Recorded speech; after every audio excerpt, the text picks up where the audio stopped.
Buddha Rulai mengatakan ini akibat ulah Gokong yang mengacau di kahyangan, di mana ia akan terbebas dari hukumannya jika waktunya sudah tiba dan akan ada orang yang menyelamatkan dirinya.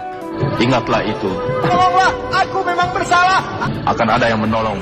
Gokong yang harus dihukum di Gunung Lima Jari akibat kesalahannya, terpidana lainnya yaitu Panglima Tiampeng harus mengalami 1000 kali reinkarnasi. Kini ia akan menjalani kehidupannya sebagai bandar miskin yang pulang dengan keberhasilan.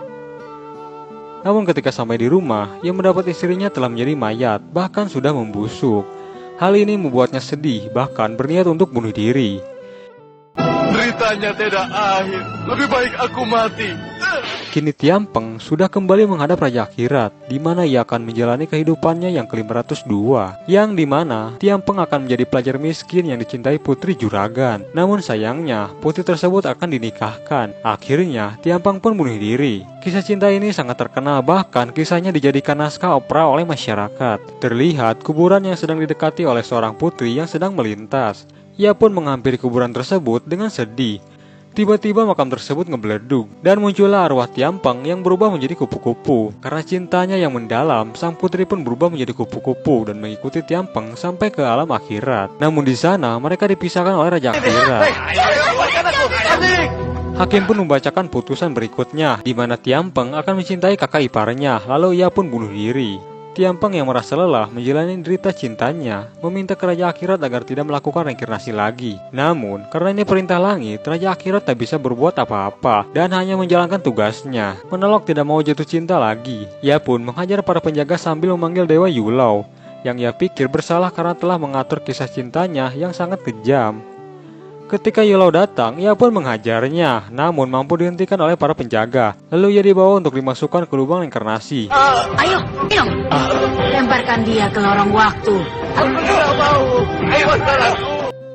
Namun karena Tiampeng terus melawan, ia pun terjatuh dan masuk ke lubang reinkarnasi jalur hewan.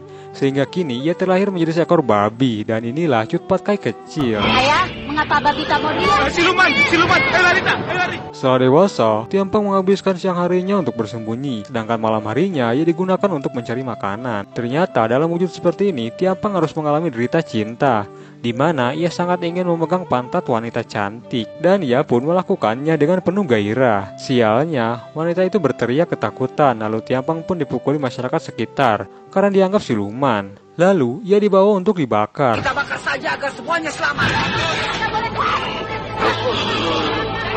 Ketika api hendak membakar tubuh Tiampeng, tiba-tiba datanglah Dewi Kuan Yin yang mengatakan bahwa perbuatan masyarakat tersebut adalah salah. Mereka pun meminta ampun kepada sang Dewi. Tiampeng pun diselamatkan sang Dewi dan ingatannya kembali. Seketika ia meminta pertolongan sang Dewi karena ia lelah menjalani kisah dari derita cintanya.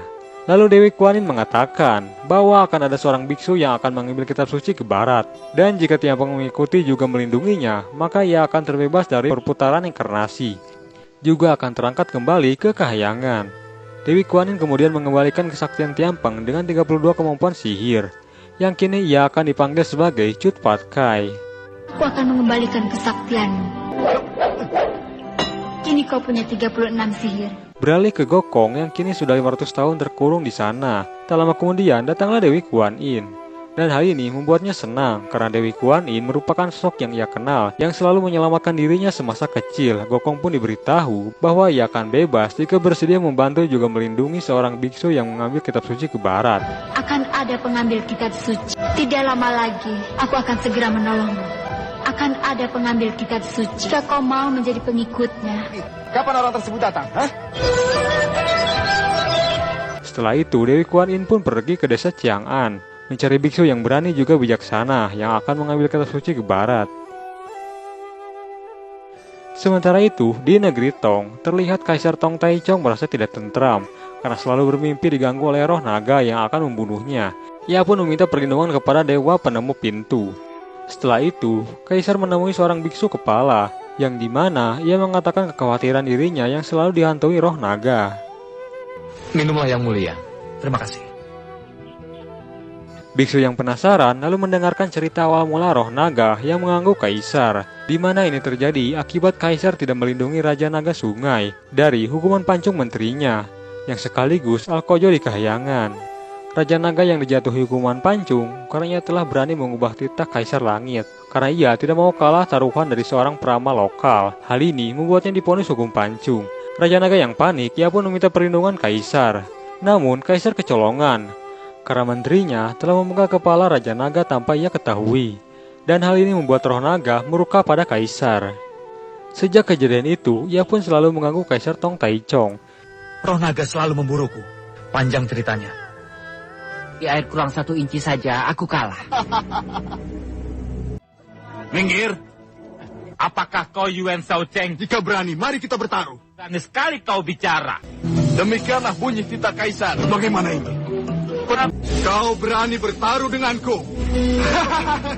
Kaisar Langit memerintahkan. Rasa kaulah yang akan mati hari ini. Kau melawan perintah Kaisar Langit. Anda benar-benar sakti. Maafkan aku. Ya ada satu orang yang sanggup menolong dia, Perdana Menteri Kaisar. Aku rasa aku pun tak bisa menolongmu. Tuan Wei adalah menteri Anda. Bawa naganya ke sini. Lepaskan. Aku ditugaskan untuk menghukummu. Aku sudah memohon kepada Kaisar. Bisu kepala yang memerintahkan agar Kaisar mengumpulkan para biksu untuk berdoa dan mengusir roh naga tersebut. Ketika semua biksu hendak ke istana bersama Kaisar, mereka pun dikejar roh naga, sampai rombongan biksu tercerai-berai. Tong Samcong membawa Kaisar pergi ke tepian pantai, di mana roh naga sangat murka pada biksu tersebut. Namun akhirnya, setelah diceramahi oleh biksu Tong, ia pun sadar atas kesalahannya setelah mendengar arahan dari Tong Samcong. Jadi aku harus bagaimana? Kau memang harus dihukum. Tunjukkanlah jalannya. Apakah kau cinta-cinta? Naga. Roh naga pun memanggil Tong Samcong sebagai guru, dan kini rohnya tenang dan Tong Samcong dan para biksu mendoakan dirinya.